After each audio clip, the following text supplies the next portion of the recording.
Hey, team players, welcome back. So glad to have you here on a Monday celebration. Man, we're going through some of Bob's guys yesterday, and dude, did they go off.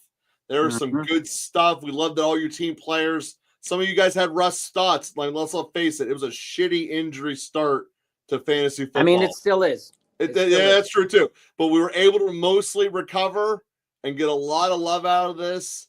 And let's just dive right into it. So Austin. before we dive in, Joe, I just want to give mad props to Bucky Irving.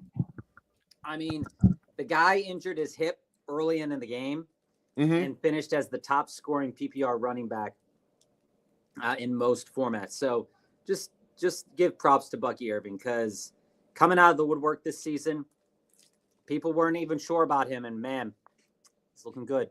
Looking good. So good. Looking so good.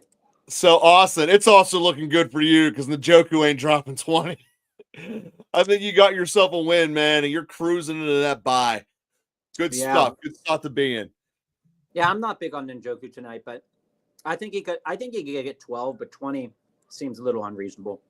It does. The 20 is just crazy. Tight end's going off a little pretty good yesterday, though, Bob. It was a little nuts. Everyone except for Kittle. Yeah, we'll need to talk about the San Francisco 49ers because they're a mess right now. Well, you can see scrolling along the screen right here, strong suggestion, blow the rest of your fab on Mason because he might be all they have left. Yeah, probably. All right, Steve, welcome back. Another smoke show. I guess my question is, are we starting DJ Moore or Hopkins as a wide receiver 2 going forward? So I've been looking that up before we came on air, Steve. And there's things to say with both sides of this. Hopkins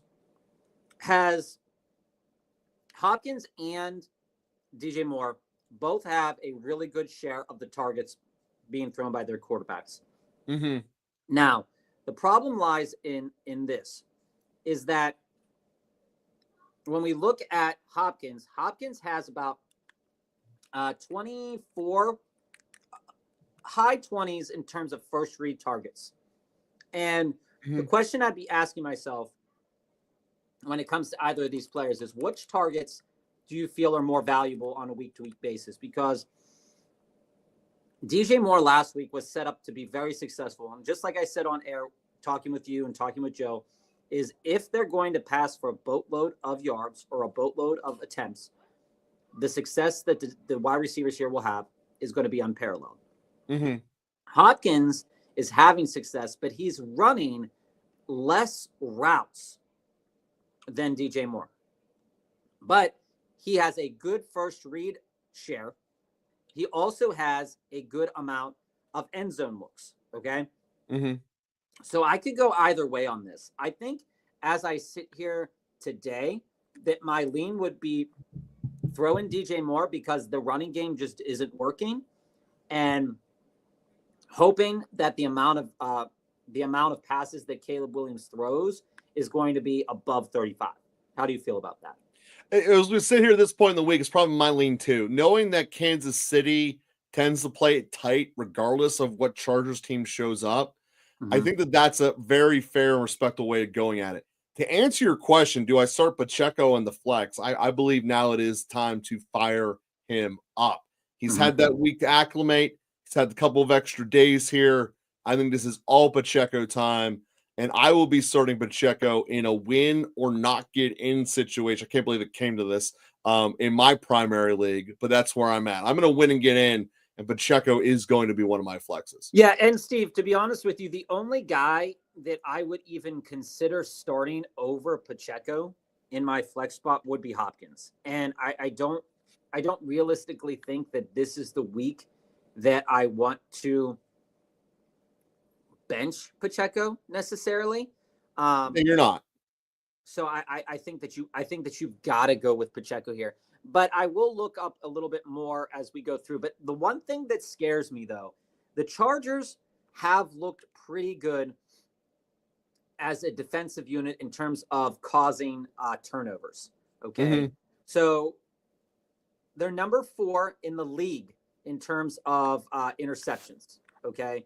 So take that for what you will, but it is definitely a little bit more concerning throwing out a quarterback against the Chargers when they can. I mean, most of the fantasy community thought that Kirk Cousins was going to have an opportunity to have a game, and he threw 4 interceptions. Yeah, and he so did. I'm not saying that Patrick Mahomes would do the same thing, but the way that they've been causing turnovers, it at least has a cause for concern for quarterbacks being trotted out there, and vice versa.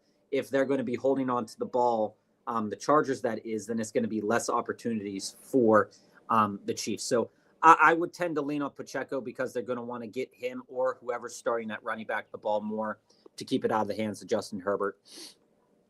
It's a similar thing to what happened this past week too. I mean, with the Falcons, is that Bijan had a great game, and the fact that Kirk just couldn't do anything, it was just a little bit disappointing.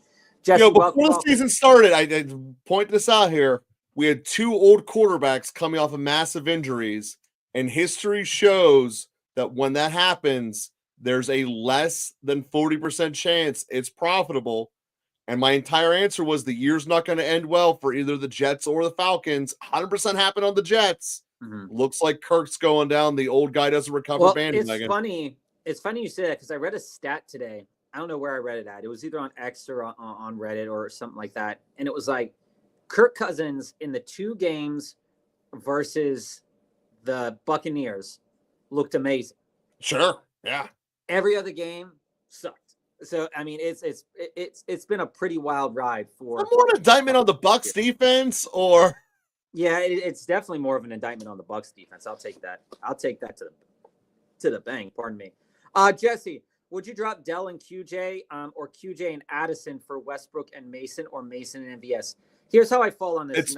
I was looking this up earlier, and I am fully on the Westbrook bus. I was getting on the Westbrook bus 2 weeks ago. I was on the Westbrook bus last week, and I'm still on the Westbrook bus this week. And there's a couple of things to think about when it comes to Westbrook. But one of the things that I like is that his targets have been going up every single week. His route participation has been going up every single week. He has been getting touchdowns. He's been getting end zone looks.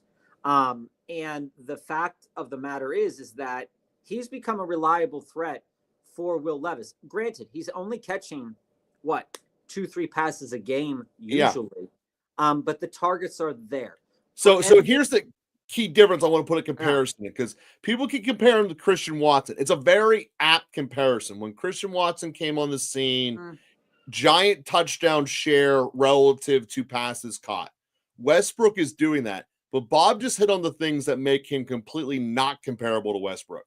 Growing in target participation, growing in route one, becoming part of the offense. Westbrook, to me, has a much brighter future, rest of the season and career, than Christian. And I think that you look at it, Westbrook, it might be the brightest part of a dying team. Like they found something that they can build around, and go for it. If their whole thing is going to be run the ball and give it to Westbrook, he's going to be a steal in drafts next year because people aren't going to value him highly enough at all. And Jesse, to the other end of it, when you look at Valdez-Scantling, the thing that was good about Valdez-Scantling as well is that his route participation went up as well. But the main problem is that he's just still not getting enough work. And he's getting those touchdowns, which is good. But he's just not being targeted enough. Like, his highest amount of targets is 4. And it makes no sense to me. I don't know how many times I come up and bitch about that. And I'm not sure, like, his his route participation has gone up each week. But the fact of the matter is that why is it that this team isn't relying on him? And now with Hill suffering the season-ending knee injury, which sucks. We were talking about Hill a couple weeks back. It sucks, and it might open up some more room for Valdez-Scantling. But the fact that they haven't used him with the way the amount of teams that they have faced and the way that he could abuse secondaries. And the way that Carr passes the ball, it just feels to me that his utilization, while his participation has gone up, his utilization is still like bad. Yeah, it's malpractice. I mean, really, it's just what it is. Like less than 10% of the team's targets in this past week's game went to Valdez-Scantling. And he's what, 40% of their offense? It just doesn't. Yeah, I mean, it scores every week. This is why they're going to have a top 10 draft pick. It doesn't make any sense. Let's not use our tools. Yeah, it doesn't make any sense. So I would be on dropping Dell and QJ. The reason I'm on dropping Dell is similar problems with utilization. And the fact that when it comes down to money time, Dell's not there. He also has the bye week this week. And with QJ, I mean, he could jump back into being utilized, but I don't really see a very much difference right now as we sit this week between the participation that Valdez-Scantling is getting and the participation that QJ is getting versus the participation that Westbrook's getting.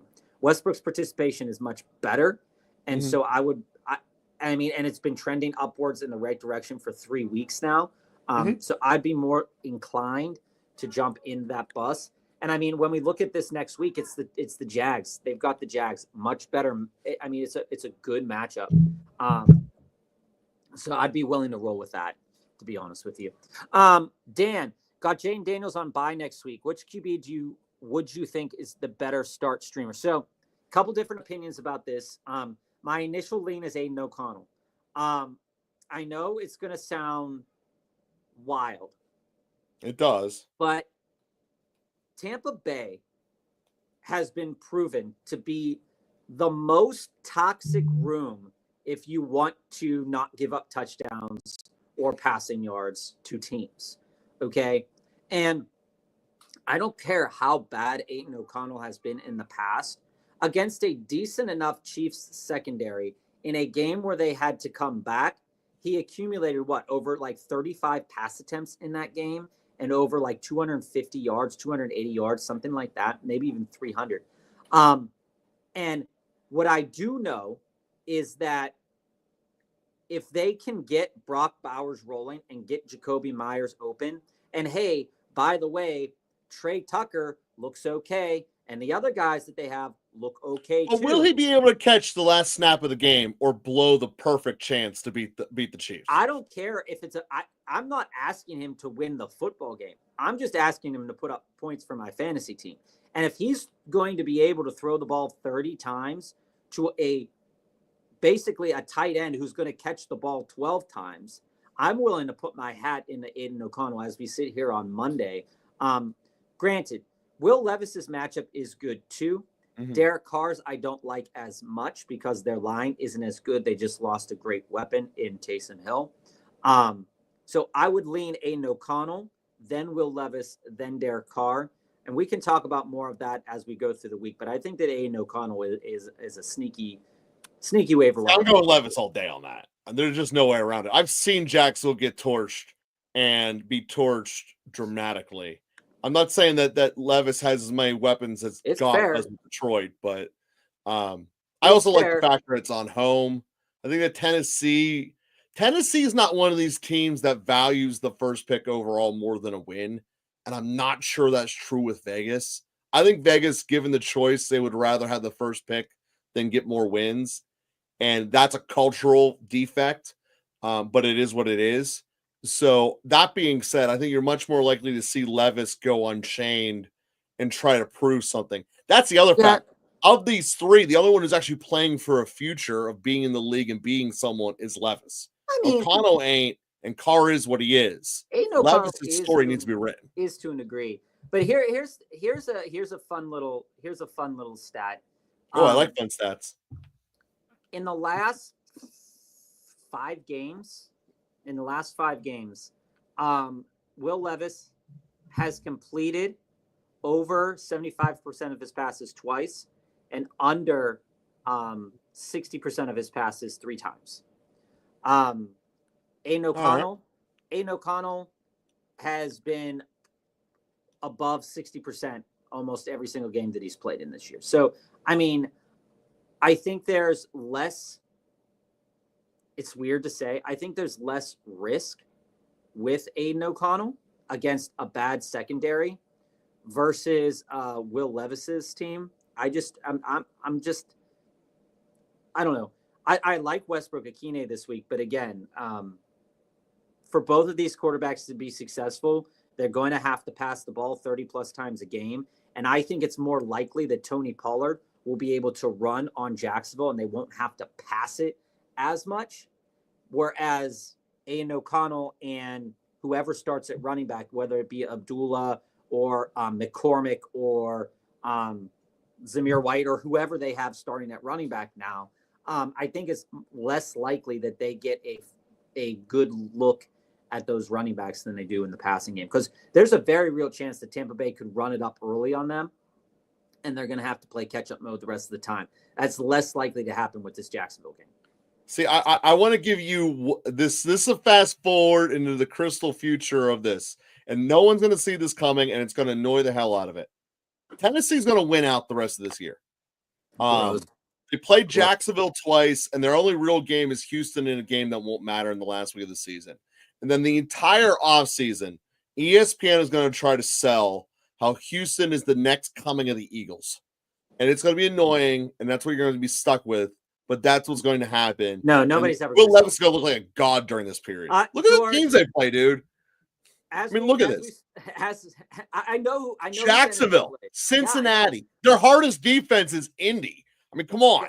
And then at Houston to end the year when no one's playing. But you're not starting Will Levis over Jane Daniels most times. Okay, no, that's also true. You're 100% not doing it. You just can't bring it into ESPN's going to make you think you should though. Oh, sorry, George. Hated on your Colts, and then I didn't give you your love on your question. I'm sorry. I love it. I both love and hate the when you have a big lead or you're losing big early, and then people start chipping away. Tampa Bay just chipped away at almost everybody's leads that had one. Currently, I'm up in my league by I think 8 points. He still has Elijah Moore going. It's like a 0.75 point PPR league. So we'll see what happens with that. That could be spicy. We're fighting for playoffs. It's nice to be 11-2. It is. You don't need to win. You have 2 weeks off. In your other league, you need Sutton to get 3 points. I think it's really likely that Sutton gets at least. I think you're getting that for sure. I mean, he's caught a good amount of balls every single week, and it is more likely that he goes 5 for 75 than it is 1 for 25. So absolutely. I think you're. By the way, 1 for 25 still gets it for you. Yeah, I think you're more than safe there, George. We'll get to your DD. Here's first DD of the day. That's right. I'm 10-3, first place, mostly secured my bye for the playoffs. I've been dealing with wide receivers this season. I have DJ, JSN, MHJ, Waddle, D-Hop, Amari. I made a trade. I gave Mason and JSN for Collins. So he's got Collins back, but timing sucks on that one. The other running backs are Barkley, Gibbs, Bucky, Braylon Allen, and Ray Davis. I basically didn't need Mason, and I suffered with him the last weeks before CMC came back, and I'm considering picking up Garendo. I think if you can pick up Garendo, I think that is a great play on your end, George. Speaking of the trade in and of itself, I like a lot of this, okay? Yeah, me too. There's a lot to like about this. Now, I do like JSN. I was a little bit disappointed in yesterday's game about how the usage and everything shook down. He only got about 4 targets, I believe, in that game. They were all early. Caught all 4. But still, what you did for yourself is you took yourself into an alpha wide receiver with touchdown upside. Okay. Mm-hmm. For JSN had a decent amount of touchdowns so far this year, but the looks towards the red zone and in the end zone weren't necessarily there. What we see from Nico over the course of the last several weeks that he's been back is that Nico has been the guy, has been the target when they've wanted to go deep. Now, granted, hasn't caught that many touchdowns that haven't been overturned, right? So, we're looking at tight ends getting those looks that Stephon Diggs was getting earlier in the year. And we talked about Schultz's usage and Stover to that degree too.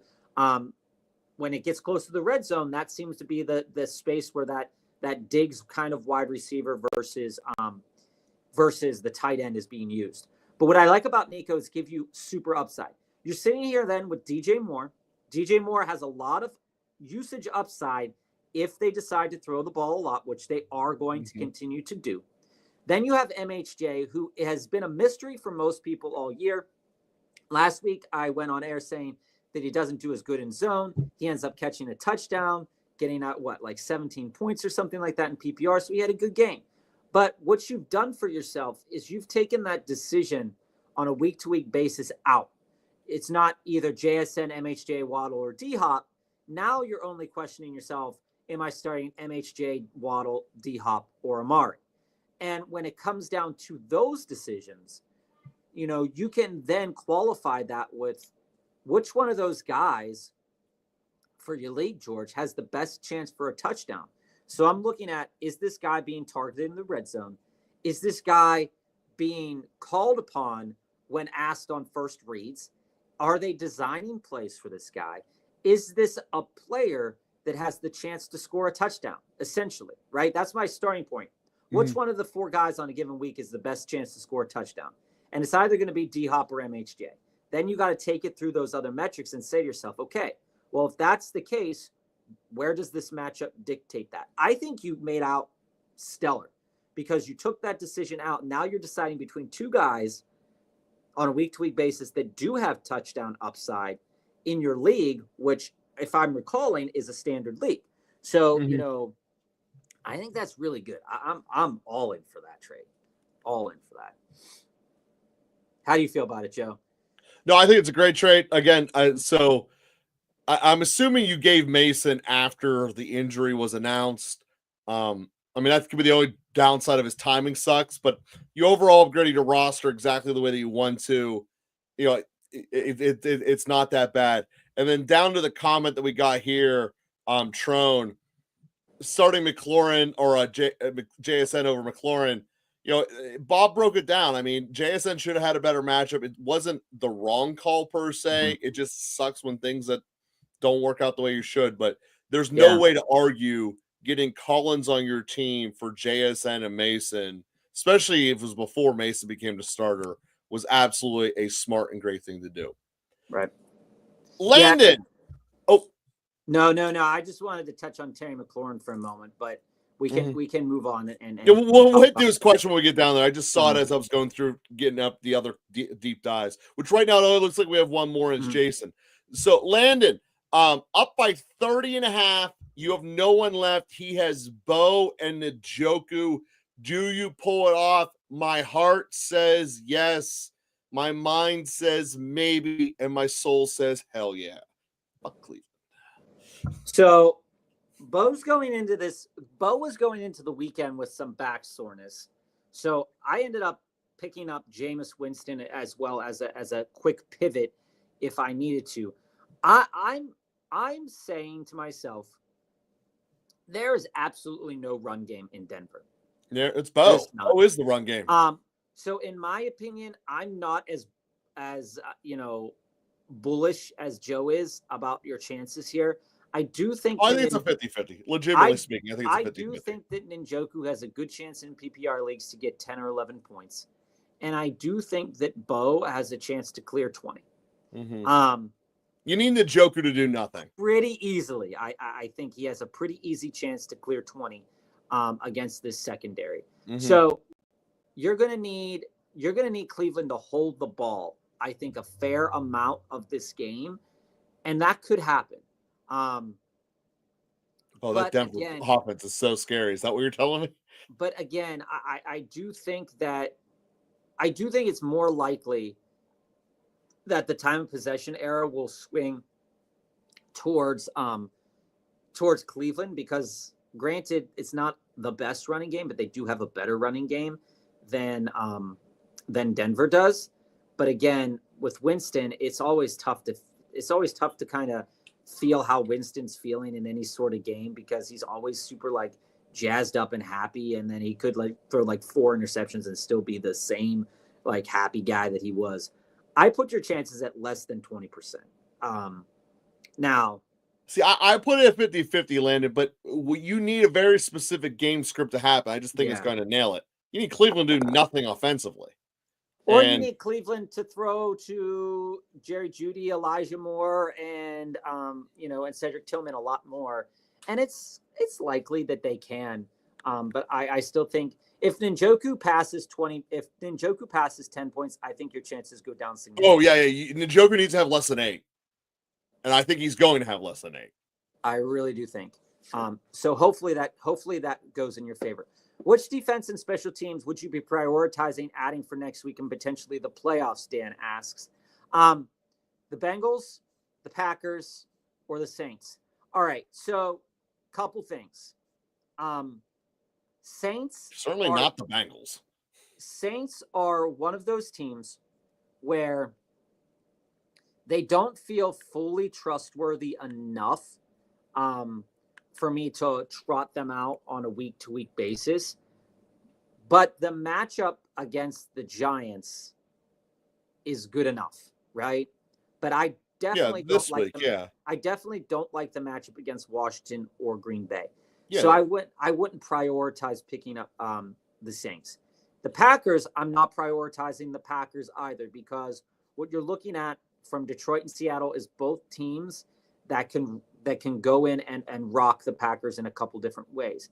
But here's the thing that is important to know about the Packers. Coming from Fantasy Pros here, the Packers are causing a lot of turnovers. And so one thing I do know about Detroit and Seattle is if they're going to pass the ball, and Seattle's going to pass it a lot, it is more likely that a turnover happens. So if you're looking for a turnover and you're looking for a potential defensive touchdown, my lean would be on the Packers, because the Saints, again, the Giants aren't passing the ball a lot. Washington is, Green Bay is, but again, these are teams that Washington, Green Bay can keep the ball on the ground. So, that maybe doesn't favor the Saints. And then the Bengals, I am out on the Bengals, guys. I mean, you should. Their defense isn't doing anything in any market that would make me want to pick them up, regardless of the matchup. So I think that I'm solidly on the Packers over the Saints, just because I do think, but I will caution this with the Packers, is I feel that the Packers games will be a bit more high scoring. So you're going to lose points on that if your league is like 0-12 or 14-30 or something like that. The Saints are more likely to give up less points against the Giants and Vegas, but I'm not banking on that. Dan, I'm going to answer this saying that you're looking. First off, I like how you're looking at matchups and looking downfield. I'm going to give you a 2-prong answer that was going to fill in your gap here perfectly, which will be available in literally every league. So I like you picking up the Saints for this week and week 17. So this is going to require you to hold 2 defenses, but obviously you have a hole in week 15 and week 16 with Washington and Green Bay. You don't be running the Saints out that week. I want you right now, because they're going to be cut because they're on a bye, pick up the Falcons defense. Week 15, home against New England. No concerns there. And then week 16, week 16 against Carolina. Atlanta's defense, when they're playing for stuff, I think that they will completely smother. No. So that's how I would go about it. Joe, they're not getting any sacks. They're not getting any turnovers. It's going to be a low scoring game. My point is off points against. I get it. I understand that, but it depends on how the scoring works, right? It does. If you get a lot, I gave you the points against answer. Yeah. If you're looking for points against, then yeah, the Falcons are worth a play. But I think, and again, the Packers are not worth a play if you're looking for points against, because Minnesota, New Orleans, Seattle, and Detroit can put up points. But if you're looking for the potentials for turnovers, then I would think that would be the play. Ayush, we'll get to your DD after Jason's DD, but we're going to get to a couple more quick hits here. Nick, yes, But on a whole, the whole entirety of whatever was happening in that Chargers-Falcons game was generally disappointing for offenses minus Ladd McConkey, okay, and minus Drake London. So you take those two guys out of it, and the whole discussion is when we were walking into How this. did you only score 17 points with 4 picks? When we were walking into this week, that was one of the matchups that we highlighted as a potential scoring festival. Yeah, it should have been. And it should have been. All of the metrics pointed that matchup was going to be good for both quarterbacks, good for both wide receivers, and good enough for the running game. What we saw was a team that didn't attempt. I mean, Joe, you can help me look this up here. I don't think they attempted a lot of passes in that game, despite the running game not even working. Herbert didn't know. So he attempted 23 passes. Okay. Now you take that, you take that number. Okay. And you look at where Dissly was ranking at, like, going into last week. So last week, Dissly was getting 11% of the team's targets like last week. Okay. And so you pare that down and you're looking at what, 2 targets on that amount of pass attempts. Yep. And he got 1. So it fell in line that if Herbert's not going to throw the ball to the degree that he was throwing it prior, that they're going to struggle. So, I mean, in the last 2 games, he threw the ball 36 times. Last week, he threw the ball 23 times. Who suffered? Dissly suffered. So I think it's very reasonable, Nick, that with a passing performance like that and knowing what Dissly's floor is, I think it's very easy for you to walk into Noah Gray. I'm still on Dissly. Just don't think it's a wildly different grass, though. It's not going to be that much different. It's the grass isn't as green, but one of the things that needs to be, that's pretty evident, right? When you look at the tight especially end, when the two of them play each other, they don't tend to score. When you look at the tight end market here, you're absolutely right. I mean, the target percentage is almost identical. Okay. He's not rising above 20%. At least Dissly has the chance to get like a 30% target share. But Mahomes has been passing the ball a lot. I think what Joe's trying to say here, Nick, is that as long as Mahomes or Herbert is able to clip 30 passes a game, 35 passes a game, both of these tight ends are pretty much the same. Yeah. So it just depends on which one you would rather go with at this point in the year. Dissly on a team, that doesn't have other tight end options is still, I think, a priority for me. But I think it's very easy to pivot to Noah Gray, knowing that he's getting a little bit more work in terms of targets. I think it's easy to pivot, but I think they're very close, very much the same. Nick, in terms of the kicker question here, love kicker questions. I need to look at the schedule here. So I want to see. My mind tells me Romo. So we have Falcons. We have who the Vikings play. The Bears, which is going to be at home. Week 16, they play. Who do they play week 16? 16, Minnesota plays at Seattle. At Seattle, okay. And then Packers at home.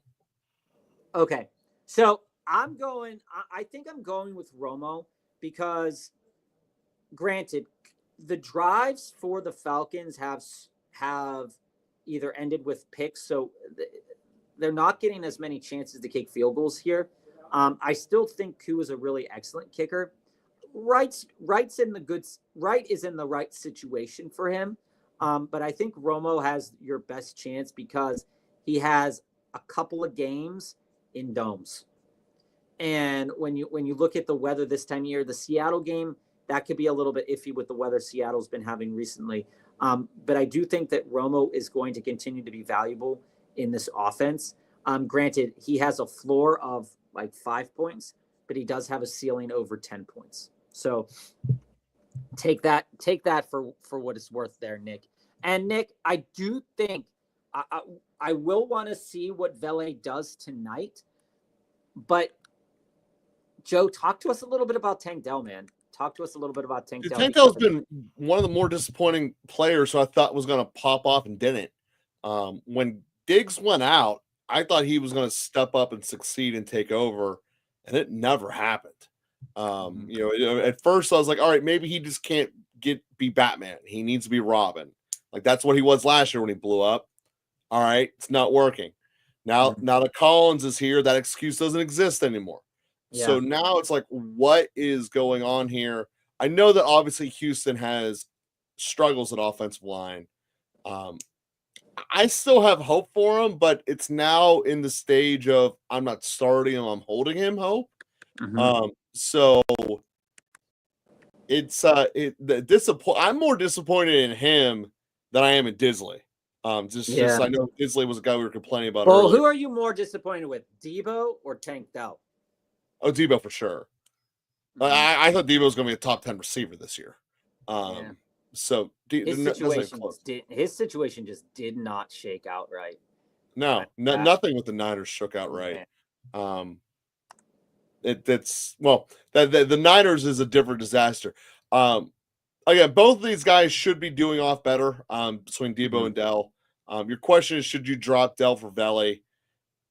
I'm not super in love with Vele either. I'd rather personally just hope in Dell because I believe in the offense a whole lot more. So, yeah, I mean, there's a couple ways you could view this, Nick. I think that right now, what we're seeing out of Houston, it's a team that's really tough to call over the course of the next couple of weeks, I think. One of the things we do know is that Joe Mixon is going to continue to be as heavily involved in games that they're winning. And Joe Mixon had a weird stat line. Like he was getting like 2 yards a carry until the fourth quarter, and then it was boom.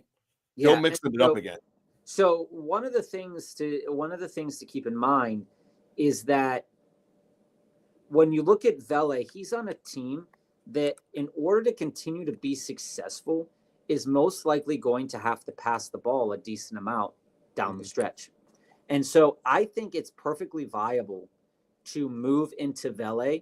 I think that they both have similar floors, sub 9-point floors, but the ceiling for Vele could be a little bit higher.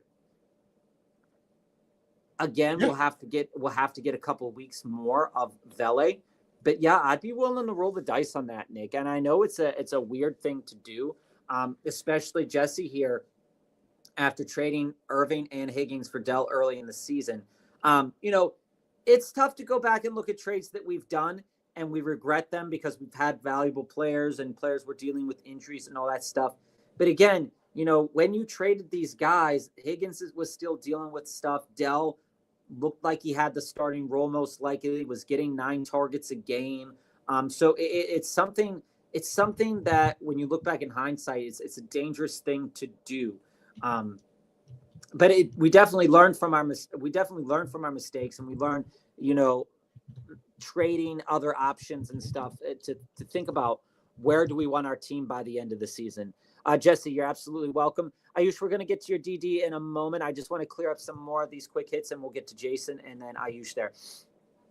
Nick, other options I have a kicker are Lutz, Carlson, and Group. I'm not trusting Carlson, man. The guy was not missing any field goals, and then this last game, you're not picking him up. As it goes to the other kickers, I think that Lutz is an option, but the weather is more something that I'd be concerned about with Lutz. Looking at the schedule, you're looking at because he plays on Denver now. You're looking at a bye week next week, and then you'd be navigating the waters of, who does Denver play here, Joe? Help me out here. Broncos. Which week? 15, 16, 17, 18. Oh, so they play the Colts at home. That the weather could, Colorado could be interesting. They play then Chargers and Cincinnati. Chargers. At both of them. Yeah, I'm not rolling out Lutz. I think that I'd be on Romo just because of the weather and the way that offense has been moving.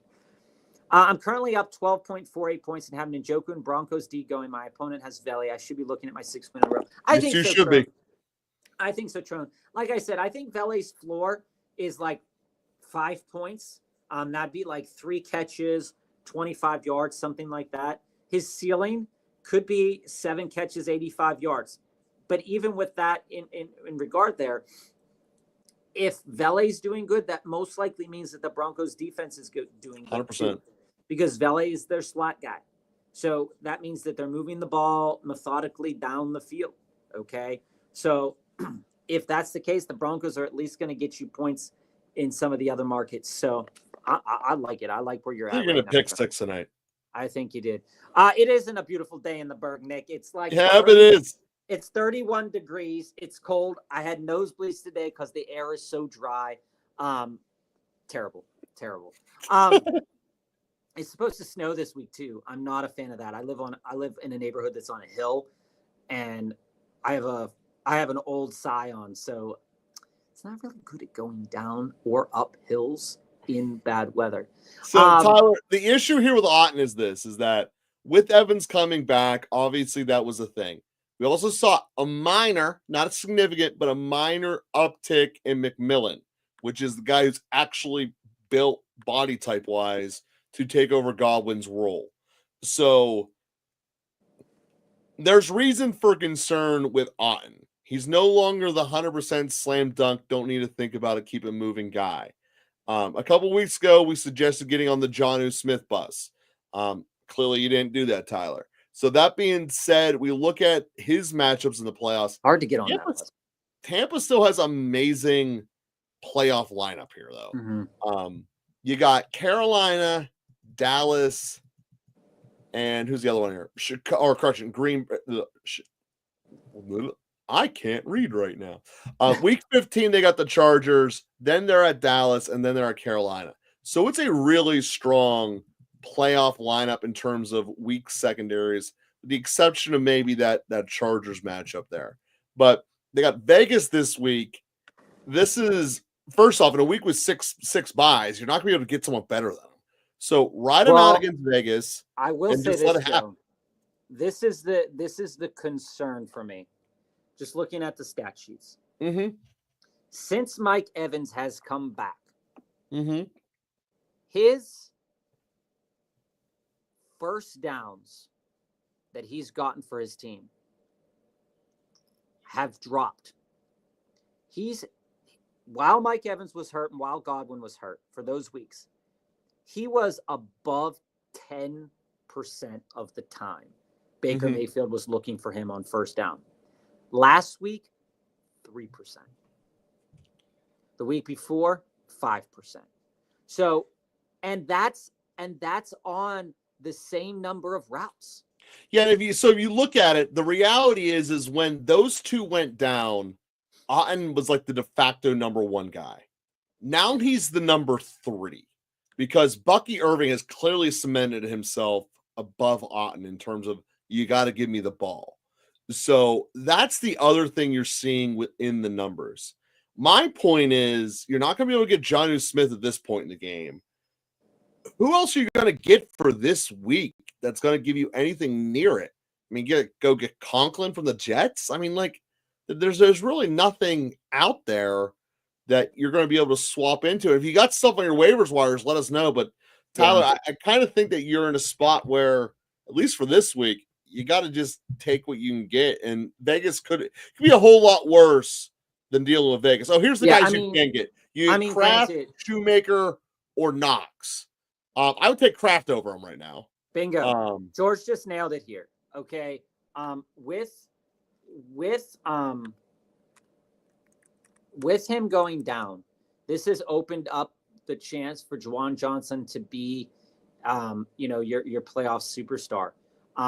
Both him and Foster Moreau are definitely on the radar. Granted, they're not having the highest participation in terms of routes, but why I say that's something that could be considered is that, we've already went over that Marquise Valdez-Scantling isn't getting the same number of looks.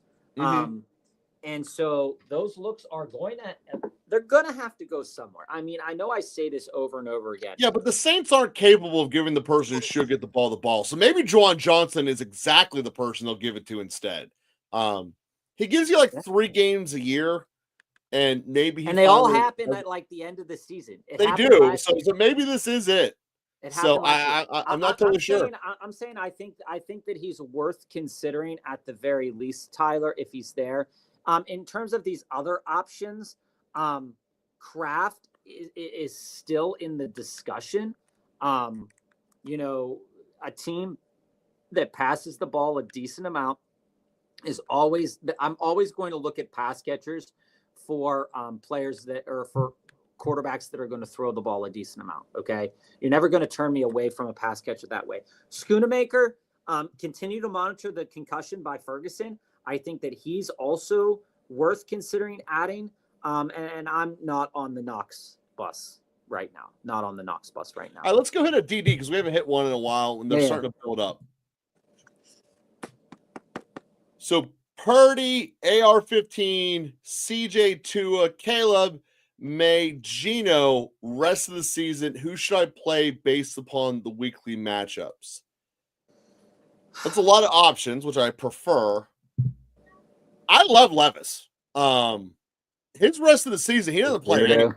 You weirdo. He doesn't play anyone. And I guarantee you, I just nailed you the story.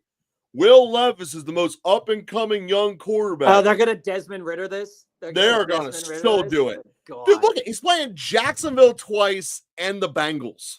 Like, how much more and Indy is the other defense. How much of a softer slate can you give someone across a 4-game span? You really can't.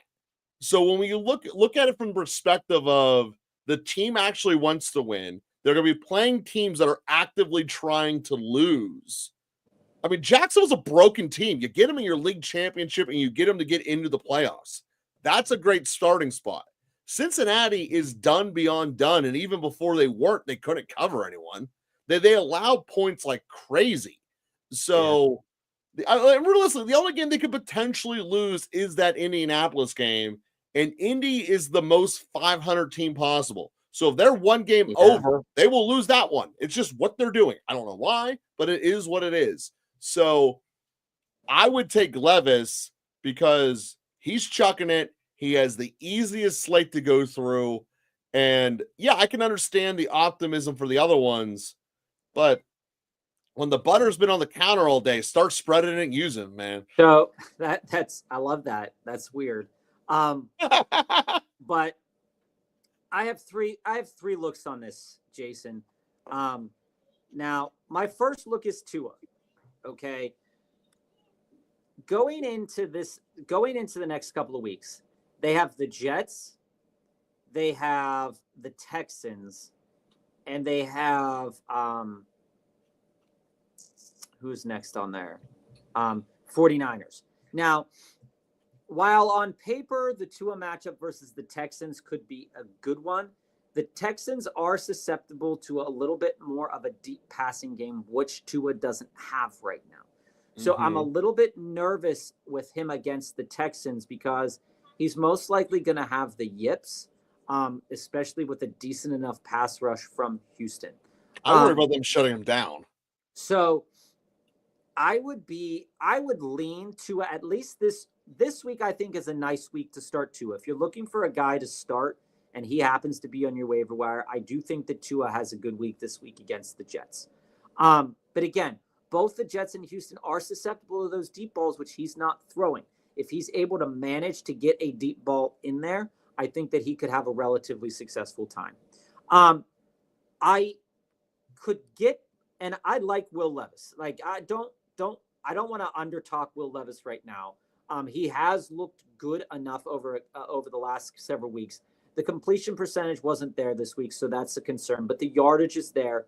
It's rising. It's getting to the point where we want it to be for an NFL quarterback. Oh, this is everything we said about Josh Allen. Oh, dude, I'm writing this story for ESPN. So then we come to May.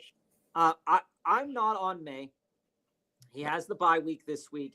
You're coming back, and you're going to walk right into, after the bye, you're walking right into the Cardinals, which could be a good enough matchup for him. But then the Bills, that's not a great matchup for him. And then week 17 against the Chargers, I could see some success there with May. Then we're probably looking at Caleb as well, Joe. As much as you hate to do it, as much as you hate to say his name. Well, they can't run the ball, so they have to chuck it for their life. What I'm looking at is a game against the Niners in San Francisco, a game against the 2 games against the Vikings. If I'm I don't like that part. Another game against the Lions, and the game against the Vikings is week 18. No. Only one game against the Vikings. The other, but it's week 15. It's unless you have the bye. Seattle's week 17. I honestly think because Minnesota can stop the run, that Caleb Williams is probably going to pass the ball 40 plus times. Caleb Williams is not strong enough to throw the ball at home in Chicago in December, and that's he's not at home. Games. He will be against Detroit and Seattle. So you're semifinalizing your week championship. Caleb Williams is useless. That's fine, but I'm saying he gets you the next 2 weeks fine. So I think where I'm at on this, Jason, is I think that I'm solidly on Tua this week. You could talk me into Tua the next remaining weeks. I'm solidly on Caleb the week 14. I'm literally my mind wants to cry for you giving Jason this advice about Caleb Williams. Like I can't hold back a tear anymore. Listen. He's in San Francisco. San Francisco, they're going to be able to pass the ball at least 30 times in that game. Okay. Against the Vikings, they can't run the ball. They're going to have to pass the ball 40 plus times in that game.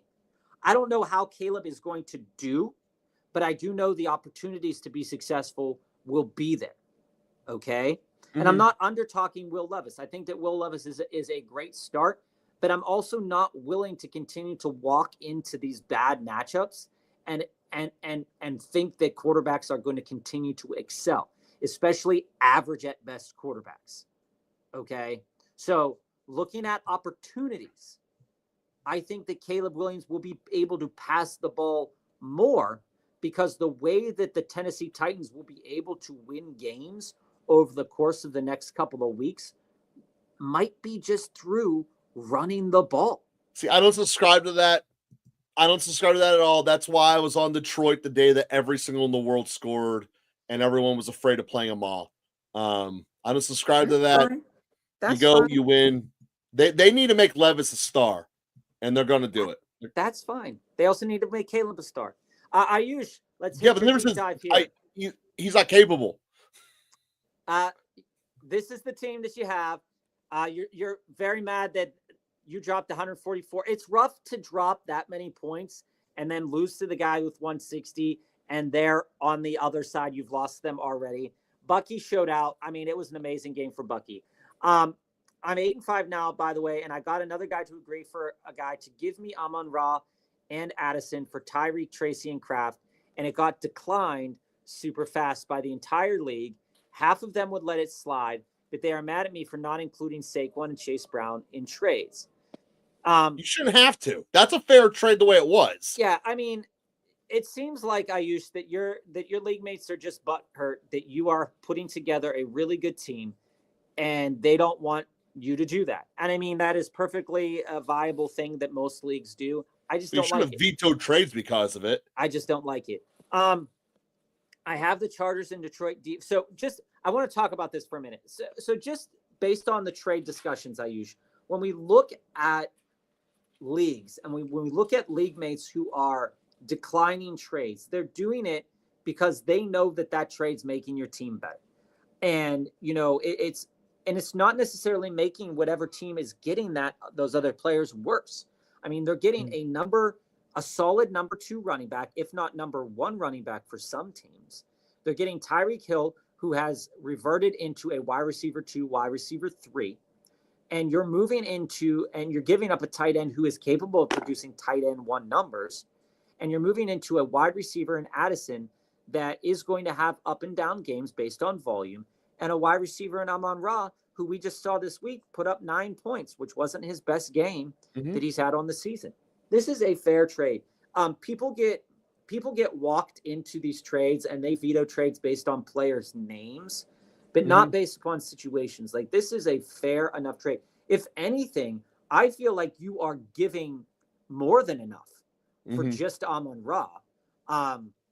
And when you add in Addison, it's not like Addison went nuclear last week. So, I mean, the reasoning behind that, it just bothers me, Ayush. I'm on your side on that one. You also have the Chargers and Detroit defense, and the rest of the bottom teams in the league are not making the playoffs. So started hoarding on defenses, so the guys making the playoffs won't have a good time. I mean, that's the kind of thing that should get vetoed, not the other way around. Like, if you put 4 defenses on your team and you know you're not making the playoffs, that shouldn't be allowed. Yeah, I mean, here's the realistic thing that we need to talk about here. And for you, Ayush, I think it's just something that Detroit is one of those teams that is always worth considering. They're never really going to give you a lights out points discussion. You're not going to be top of the league in terms of points allowed or anything like that. But when we look at when we look at the sack market, they're 16th in the league. Okay, in terms of sacks caused. They're also 3rd in the league in terms of interceptions. Wait, does he have the Lions already on his roster? Yeah. So then just write him out, dude. So even though it doesn't feel right from that perspective, Ayush, I really do think that you're in a good situation with these 2 defenses. Granted, the matchups aren't incredible for these 2 teams going forward, but they're capable enough of causing turnovers. And again, the floor for a defense is negative points, realistically speaking, but mostly 0 points. So I don't think that any one of these 1 defenses that you have on the radar there, minus maybe the Bears, is capable of doing anything better than Detroit or the Chargers, especially when you look at the capability of causing turnovers. For week 15, also, dude, for the record, you're going to want to play the Chargers a lot anyway. For week 15, it's Lions versus Bills, Chargers versus Tampa. Who would you choose? Do the same with week 16, and if I make championships, I know I will start the Chargers defense against the Patriots. So Ayush, what I'm looking at is it's not always the best idea to roll a defense just because they're playing a bad team. It's not a bad strategy, okay? But there's a little bit more to it, right? Is that defense capable of causing turnovers? Is that defense capable of getting sacks? And when you look at the market and when you think about what these 2 teams do well, Tampa passes the ball really well. Well, the Chargers are up here, as I said earlier in the episode, 4th in the league in terms of interceptions caused.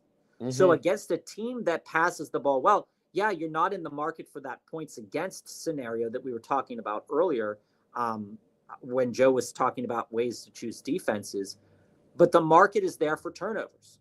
We just saw it this week where they got 4 against Kirk Cousins. So they were sitting here at 9 before walking into the game, and they got 4 more. Detroit is sitting at 14. So as I look at it, the Bills passed the ball a decent amount. The Chargers passed the ball a decent amount. So I'd be looking at seeing, well, which one of these completes less passes? You could walk yourself into the Chargers versus Tampa in week 15. So I'm definitely taking Chargers Tampa. And then, in fact, actually, I'm taking the Chargers in all of them, except for week 16. And that's because Detroit is going to Chicago. And I know Chicago will not move the ball at all outside with that offense construct. If Chicago can't run the ball, they will not be able to do anything against Detroit. And there's a very strong likelihood Mother Nature plus angry winds are going to make Detroit a very easy score it's in that very, week. It's very. You have 2 good defenses. You don't need to worry about this. It's very easily in my mind the Chargers for sure. Week 15, Week 16, definitely the Lions. And then Week 17, yeah, I think it's fair enough to start the Chargers in that game over the 49ers. Just trying to clear up if you have any other additional comments there. Get out of here, Steve. Get out of here. No, he wasn't. Get out of here. All right, guys, disregard the whole Mason thing. It's now Grenado. I love breaking news. Jason, so now you're picking up Guerrero. Wait, who was talking earlier that they just traded Mason away? Was that George? George. Even better trade now. George, you cleaned up, dog. Like, I mean, you got to be sitting there going, what in the world? No way. Are we serious about this, guys? Yes. Oh, my God. Oh, my God. This is insane. Absolutely insane. Also in St. Paul, we got to rapid fire these quick hitters. We're going to be done. Love the breaking news. Steve, you're the best. Jason, thank you so much. Don't like to hear that from Mason owners, but again, let's Mason go. Owners had it rough at the end of the season. All right, so we cleared up Ayush's deep dive there. So let's get to the next question here for Quincy. I won this week. I'm in first place, 10-3. Should we panic on these players? They all gave 6 points. Lamb, Debo, Cup, Mooney, and Jennings. I'm not panicking on Cup. I'm not panicking on Lamb. The volume just wasn't there for Cup, and the end zone targets weren't there for Cup this week. It was really disappointing. I might not make the playoffs in my one league because he had a bad game. Mooney, I am a little bit panicked on Mooney because I'm really selling Kirk Cousins. But what I do know, and what we saw this past week, Joe, is that Kirk Cousins is feeding the rock to Drake London. And it is very clear that he's doing that. But I'm not as panicked on Mooney either. I think the one that I'm panicked on most, Quincy, is Debo. And I've been panicking on Debo. Mine's Jennings. I've been panicking on Debo for a couple weeks now. And I don't know how much you could take out of that game from last night, though, man. It was fun to watch. Don't get me wrong, but yeah, but again, like even before that game, though, Joe, I mean, there was reasons to panic on. No, I know Debo's not tearing up the way we want Debo to tear it up, but it is. But I'm still okay with Jennings. Like, I'm okay with Jennings. I'm okay with Lamb. I'm okay with Cup. I think I'd be most panicked on Debo. Panic meter all the way over here. And Mooney, just kind of in the middle. Not too panicked on Mooney, but hopefully better games are ahead for him. Quincy, can we please stop starting Tank Dell? Yeah, we can. Yeah. Tank Dell has been one of those guys where every week we've talked about it. And for some teams, he feels like a start. And for some teams, he's definitely a sit. I think from now on that, unless the matchup's absolutely incredible, which it could be in a couple more games, I'm just not seeing it. And I don't have a valid reason about why he's not the same guy as last year, unless he's injured and no one's reporting it. But you can't assume injury when you're doing. Yeah, but it's usage, man. It really is. Like, I mean, it's usage because he's not getting open, though. I mean, there's a big part of this. No, there are opportunities where he is getting open, and it's just the way that the team is being utilized. Like, you look back at last year, and this is one of the reasons, right? You look back at last year, they don't have Joe Mixon. They had Devin Singletary. It's true. Okay, so you didn't have super passing heavy team. You didn't have to do that. Diego, and this goes into a couple of questions here from CC as well. CC, I do think you get 10 out of Lutz tonight. I really do. I'm in on the Lutz train. But this goes into the panic meter on a guy like Breece Hall. I think, guys, I've been panicking on him since week 8, for the record. Monty, for us, unless it's like outside of like the realm of possibility and you're rolling out Saquon and Bijan and Jacobs, Monty's always a start for us. Oh yeah. Even as a flex. Okay. He's getting enough volume. He's getting enough touchdown upside to warrant starting him every single week. Now, Brees, on the other hand, is also, in my regards, a start as well. But I'm panicking a little bit more on Brees because, as Joe has stated multiple times over the course of the year, the Jets were quiet quitting. Now they're actively quitting. Oh, yeah. And so outside of a good enough game, a great game from Devontae Adams in terms of volume, you're seeing a quarterback in Aaron Rodgers whose passer rating has been decreasing. He's not doing well. The offense is bland. It's not good. Okay, guys, it's not good. So is it still worth starting Brees? Yeah, but you look at it going into this week, he was dealing with a knee injury. Coming out of this game, he's still dealing with something. So he's not as definitive a start as we might want him to be. But Monty is. I'm not saying Brees can't have a great game. I'm just saying Monty is a guy. So what about K9 then? You feel like putting him overhaul the rest of the year? Guys, I've been talking about K9 for a while now. K9 was one of those guys 5 weeks ago that I was willing to move into. 6 weeks ago, I was willing to move into. But you have to know the risk for K9. I'm a K9 owner myself. The volume isn't impressive. He's not getting a big amount of volume. If he's not catching passes, the volume hasn't been there. He's not turning in touchdowns at the rate that he was turning in on. Charbonnet took one off him last week. I'm more panicked about K9 than I am about Brees Hall. Mainly that's coming as an owner of K9, but the optics are all there to be worried about K9. He's not getting the volume that he had been getting in the past, and that's a problem. Best thing Brees Hall did for me all year was turn into a first-round pick for next year. But when it comes to that, CC, I am starting Monty. Yeah. I am starting Monty, and I'd figure out a way to fit Brees in there. I would think about it. Quincy, I have Lamb, Debo, Kupp, Mooney, Jennings. Would you drop one of these players for Nick Westbrook-Ikhine? People in your league will think you're not intelligent if you drop Debo, but I think it's worth dropping Debo for Westbrook. Westbrook is getting the touchdown potential. He's getting the same amount of target share. I dropped Mooney. He's getting the same amount of target share that that Debo's getting. I would also find a way to drop Mooney. I think either of them are droppable, and I think it's just which one would you be less mad that you dropped? Mooney. And you spent resources to get Debo. But we can't think about resources now. You never don't think about resources. That happened months ago. Would you drop Justin Tucker for the Bills kicker? Justin Tucker for any kicker. I dropped Justin Tucker for Romo. I dropped Justin Tucker for Koo. I dropped Justin Tucker for the Kansas City kicker. Yeah, I'd do it for most of those guys. Guys, I've been stashing JMO as a flex play, Cooper Kupp insurance. I've been watching Westbrook-Ikhine for the last month as a sleeper play. Do we like his sneaky upside over JMO? Yeah. I do.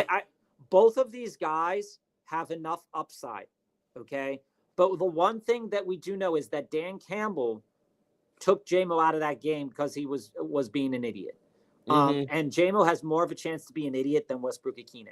A gajillion times more. I'm not trying to oversell Westbrook-Ikhine, but what I will say is we've been watching on this show, we've been watching Westbrook-Ikhine now for 3-4 weeks, and people have been asking, should we pick him up? Should we pick him up? And it's been kind of like, if you have the resources to pick him up, pick him up. It might be now time to make resources. Same thing with Marquise Valdez-Scantling. Would it be time to make resources for him? Absolutely. For Ikhine, not for Valdez. Same amount of upside. Same amount of upside because it's basically the same amount of passing upside. I'm definitely going out there and getting Westbrook. I have Disley and Pitts on the same team. Rough, my dude. Rough. I scored 206 points. My opponent has 150. Do I drop one of these tight ends? And who would you drop? I think it's reasonable to drop either of them. Prioritizing dropping Pitts. Pitts' volume with the decrease of not playing Tampa Bay left on the schedule for Kirk Cousins, the amount of opportunities this Pitts is going to have is probably not going to be that much. But again, it's the resource watch that Joe just talked about. Which one would you be more disappointed in losing out on if you dropped them? They both have the same floor. They both have a similar ceiling. You're looking at 10, 15 possible points from either of them if they have a really good game, and you're looking at a floor of 0 to negative points if they get a fumble. So I think both of them are worth dropping. if you can pick up a good option. We talked about other options earlier in the episode. If Kraft or Schoonamaker, Ertz, if those guys are out there, definitely go out and get that. So, Steve, on your question here, I think you just haven't looked at the upcoming week's matchup. Carolina is going to Philly. That's a slam start, no questions asked. The other one's playing Joe Burrow. That's a no doubt. It's Philly all day. Well, what I will say, Steve, that Dallas is at least worth considering with the amount of turnovers that they do cause. No, they're playing Carolina. That's you start them. Carolina sucks. And Philly's up there too. I'm not debating that. Austin, I can tell you what happened that took you from 0-2 to 11-2. You subscribed, baby. You subscribed. You started listening. It was great. Love it, Austin. Obviously, he's not a great target, but the target share should be there. I like Kraft more if you want for ceiling play, just not against the Lions defense yet. I mean, it's hard there. Z, I will choose a team. We'll take a look for it in the chat. If you put it in the chat, we'll definitely choose a team. Schoonamaker isn't bad. They can't stop anything. You saw what Pat Freiermuth did. Pat Freiermuth is not a world beater. He's not. Nope. He's not anything. He looked good. He did. It was weird. He looked good. First time all year. If Fergie's out again, Schoonamaker's a slam dunk. Schoonamaker could go off 6 catches, 75 yards, and a touchdown. Schoonamaker's a slam dunk. Trone, with the trade deadline was the 30th, and 2 teams executed a trade involving CMC and Jennings for Cook and Devonta Smith. The trade process tonight, the team getting CMC is asking the league to veto. Well, so when was the trade executed? On the 30th. So that would have been what, like Wednesday? No, the 30th was Saturday. You can't. I mean, you could if you're feeling. This is why I think as soon as the trade's made, you got to put it through immediately. I mean, if you're feeling generous, you could. If it's going to cause a huge stink, you could. But honestly speaking, I don't think you should, because this trade was proposed on the 30th. This is why I propose, as a general rule, if everyone's in agreement, you just put it through immediately and you override the app. Austin, where is Jonnu Smith among the top tight ends going into the end of the year? Here's how I rank them. He's definitely top 10. He might be top 5. Here's how I rank them. Trey McBride, Brock Bowers, Jonnu Smith. Oh, see, I have Kittle ahead of Smith, but I can see the argument. Rest of season, Kittle's top 3 right now, but rest of season. I think he's going to finish out rest of the season strong. Would I drop Pitts or Disley for Austin Hooper? They have the same amount of target share. Yeah, no. I mean, the thing is, with Hunter Henry's there as opposition, but Austin Hooper is getting some touchdowns in the red zone recently. So if you're searching for that, that's the direction you can go in. The matchups aren't terrible going forward, but all of these tight ends are basically the same. But if you're searching for the one factor that's different, Austin Hooper is getting the touchdowns. So that's where you could end up at. So where would you put Chase Brown rest of the season compared to JT? I'd put him at least a tough one. I'm probably going JT because they're still in it. That's tough. I think my lean would be Chase Brown, because I think they'll give him an extended work moving forward downfield, and they still want to win games. It's not like they want to keep losing games. These are the Bengals, not of old. Bengals love getting a top 5 pick. But they want to win. And so I think they're going to get an extended look. What? They never build a defense, and there's only so many times Burrow's going to keep chucking it for 30 points and losing it. And you guys better hope that Westbrook doesn't get caught doing drugs 4 times, get caught with 2 guns this Sunday. He might start running his own routes 3 times a week. Yeah, I mean, like I said, Wumbo, you got to be really stupid to be a bigger jackass than J-Mo. So I don't think we got to worry about that. And we're going to give you the last word of the show here. Yeah. Because we're out. The trade was accepted prior to the injury news. Nonsense being messed up to cancel it because you'd be setting a precedent. Yes, the precedent should be put the trade through immediately as soon as it's accepted. That should be the precedent. End of story. Absolutely. And Austin, to your question, I do have Jonathan Taylor ranked a little bit higher based upon the matchups coming up. We just saw the Titans get basically destroyed there. CC, you're welcome. And we'll be on. I love this comment, Mr. Wumbo. I love that so much. But yeah, as far as trades goes, if that trade was, and I've been on the sideways end of that too, if that trade was completed on Saturday but not processed until today, I mean, oh well. I mean, it happens. It happens to us all. You got to process them immediately. You've got to, you got to put that league in there, and that's why the veto process is so rough. Because if there was not that veto process, then you wouldn't have trades waiting 2 days to be processed. I mean, that's the thing. Well, this is the kind of like the CMC trade that got changed. Exactly. That's exactly what's going to happen. You don't want to enjoy the next 20 years of people bitching about that. That's the fact. He's not wrong, and we're going to call that a day, man. 3:45 Eastern tomorrow. Hopefully we'll be on until about 6:30 tomorrow. But we'll be on 3:45 Eastern tomorrow. Joe will start you off, and then I'll join in. I do have a meeting.